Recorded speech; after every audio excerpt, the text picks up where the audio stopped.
Good evening, everybody. My name is Garrett Hartle. I'm your host here on the USARK channel, The Goof with the Truth, and I have an update for you. This special committee that we have been watching regarding the Competes and USARK Act reconciliation has now a soft deadline of the 4th of July by which all of our congressmen and women would like to have this bill reconciled. So they are working on it very quickly. That gives us a matter of weeks to express our opinions as Americans about the validity of the 4 pages regarding U.S. Fish and Wildlife's addition of power to control what happens with our pets here in America before it's too late. Now, tonight we also have a special guest. I would like to bring a certain perspective that you may want to consider as you write in and express your opinions. By the way, you can write in at that link below. Just go ahead and click the link, and there are very simple instructions. We actually have had a child here in the studio to show you how quickly that happens. You can watch that video right here.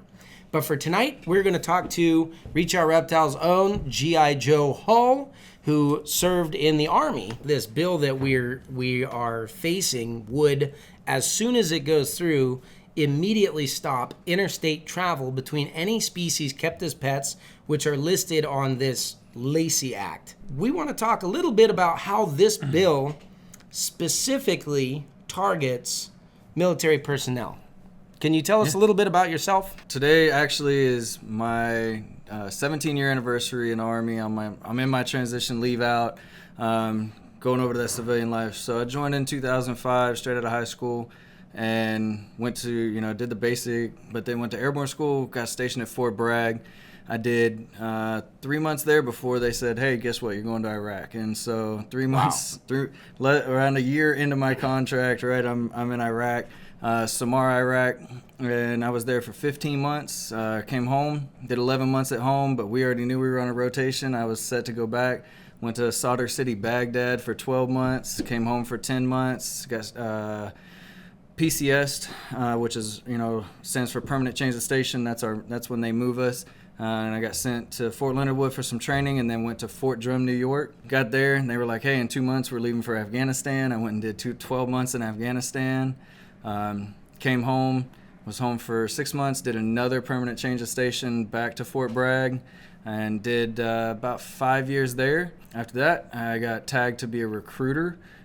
So I went to recruiting school and then came to Western Maryland, did a 4-year stint recruiting there. They said if you're a recruiter, you're going to get a choice in where you're going next. And the Army said, you're going to Korea. I was like, hey, can we talk about this? And they're like, we talked about it. You're going to Korea. I was like, all right. So I did a little over 2.5 years in Korea, and then now I'm back here in Pennsylvania. That's incredible. So long time. Primarily, which species do you keep? So I keep super dwarf and dwarf reticulated pythons. And those are on the Lacey Act currently? Yes, they are. So if this bill were to go through as passed, you would no longer be able to travel interstate with your reptile. How many different states did you live in during the time that you served in the military? I've been in probably at least a dozen states, like whether it been for extended training or, or a permanent change of station. Wow.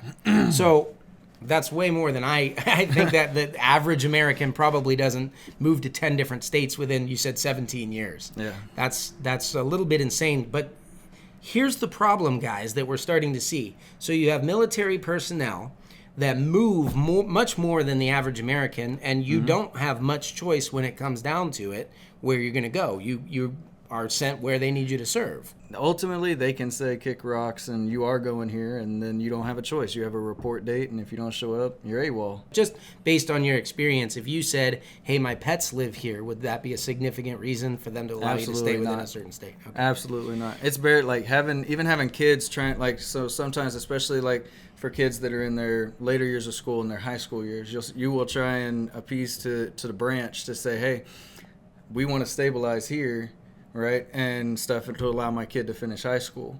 Sometimes you get it, sometimes you don't. And the problem with that is the higher in rank that you go in the military, right, the the smaller the positions, right? So it's like a big pyramid, and the higher up that pyramid you get, the smaller it is, right? So like the less places that you can be, The less options. the less options that you have, because at your rank, there's only so many seats, right? Yeah. So hundreds and hundreds of seats anywhere for privates and young sergeants, lieutenants, stuff like that. But like for instance, I made it to the rank of sergeant first class. Like there's that pool gets smaller and smaller, and so the higher in rank you go, the less options you got. I have certainly noticed, I've been breeding and selling reptiles for a very long time. In fact, you've been a customer of mine in the past. Yep. And I have definitely noticed a trend among customers that military service seems to have a large percentage of reptile keepers. How did you get in, and are you able to offer us any insight on why that might be? From a military perspective, it isn't always about like that loneliness that can come with it. It doesn't matter what's there as long as something's there to greet you when you get home. And I've had a lot of friends throughout the years that have had, everything from dogs, cats, birds, snakes, hissing cockroaches. I had a friend of mine, and he had 3 hissing cockroaches that had the best life ever of a freaking cockroach. That's great. But they each had names. He could identify them. I couldn't tell what they were, but he could identify them.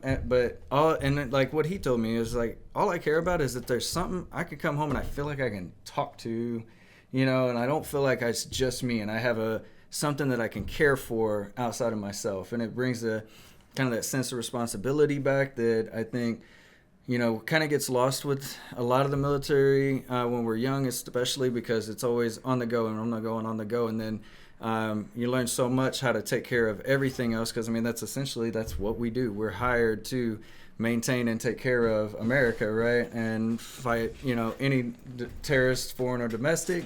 But you kind of lose that piece of you if you're not careful. And so you always look for something to bring that back. And, for some of us, it becomes whatever pet we can get away with. And so, like, for instance, when, I was an NCO for a long time, and when you used to have to go do barracks checks, and there's no pets allowed in the barracks. Sometimes when it's little like that, I'd let it slide, because I understood, like, what it meant to them, even just to have something like, I actually had friends that were in the Marines that would keep scorpions and things that they found in the desert as pets in their barracks. Yeah, absolutely. Yeah, we did that when we were in Iraq. I think that a lot of military people, they figure out what it is that they connect with, whether it is, Dungeons and Dragons, or it's shooting guns and becoming super proficient at it, even outside of just work. I've got friends that do 3D art, so it's when you find that passion. And I know a lot of military people that their passion falls within a lot of these animals that are going to be in the Lacey Act. And at the point that, we don't have a choice. Like we stated earlier, you have to PCS. You're never going to stay in one station. Like I said, I went to New York. If I'd have kept my snakes at that time, I'd either had to break the law to keep them in hiding, right? Like kind of hide them out, or I'd have had to give them up. Now this bill is literally going to make it where if somebody has a pet and they love it, whether the people writing this, the Lacey Act, understand it or not, that person loves that thing. And whatever that thing is, whether it's an invertebrate, it's a snake, it's a bird, they love it. And now you're going to take that away from them because the government is forcing them to PCS, and they did sign up for that. But they signed up for it, and they defend that. And now you're going to take it away in an aspect. And you're going to take that one little piece that is bringing back a piece of their humanity. Like those things, like that care that military people put into it, I promise you, brings a piece of their humanity back that we lose through other avenues of our career. One thing that I know you and I talked about was that your military career, you knew it wasn't going to last forever. And so you wanted to prepare for that professionally and financially as well. It was a perfect fit, the reptiles, because you had invested heavily in the animals so that they could kind of bridge a gap and help you during that transit. Can you share with us a little bit about how those animals were your plan to bridge from military to civilian lifestyle? What, about 5-6 years ago now that I bought that first one from you, where I really, we started talking about the financial possibilities and looking at that. And then, so I seen something where I could take a passion and stuff. And I was passionate about the Army, you know, like I loved it. I was really good at what I did. And so now I wanted that same passion, you know, and I see that with, you know, several of my friends, like, you know, when we go after it with gusto, with everything, you know. You see that my buddy Eric Lee, you know, like he prior Army vet, same thing, but like he is leading the way with snows. Nobody can compete with him, right? Because we're so hyper focused, Eric right? Lee. Yeah. So 5-6 years ago, I seen the potential. It's a long-term investment. And so I started, you know, building it with that idea that the Army told me, like, hey, you're going to get a choice. So I'm like, all right, I'm going to stay stateside, which is going to be great because I'm going to, you know, still see my kids and everything else. And then they come at me with, you got to leave for Korea. You ain't get a choice. And I was like, I tried the argument, like, listen, I have a business, you know, I have live animals that are reliant on me. And they're like, we don't care. Don't go. We'll arrest you, right? Like, you will be AWOL. You will be tried for AWOL. And then it would have just ended my career badly. I had to split my collection up between two places, and if you go back, I mean, this is like one of that old video where you came down, you helped me take all the animals, all the cages, all the way from Maryland to Georgia. It was a heck of a move. It was a big move. 30-some animals, as I recall. Yeah, and the crazy part about it, like at that point, one of the questions you asked me is like, how much do you think you've got invested? And I kind of looked around, and we were like, well, it's well over 6 figures that, you know. Then there was two parts to that. A, like, you know, that is where, like I said, I invested so heavily in so many ways to make it happen because I seen the potential for it. And then B, I had to turn around and put the trust of my $100,000+ worth of animals in the care of someone else. Well, let me ask you this. So it sounds like a large portion of the profits that you made while under service of the United States of America, you invested into these reptiles because they awakened that human side of you. If the government now were to pass these Lacey Act amendments, what would that do? It would basically be like starting over at 18. Like starting from the ground up. I might as well be a ground hand on a construction crew and try and build my way back up to the top. You know, because I was not, I won't say I was the smartest financially with it. I went all gung-ho and put everything into it. And so with that, you know, like, I mean, it would literally be now I would be looking at, okay, I'm here, I'm in Pennsylvania. I have 50 animals that I have to now figure out how do I take care of them, because that I'm their source for care.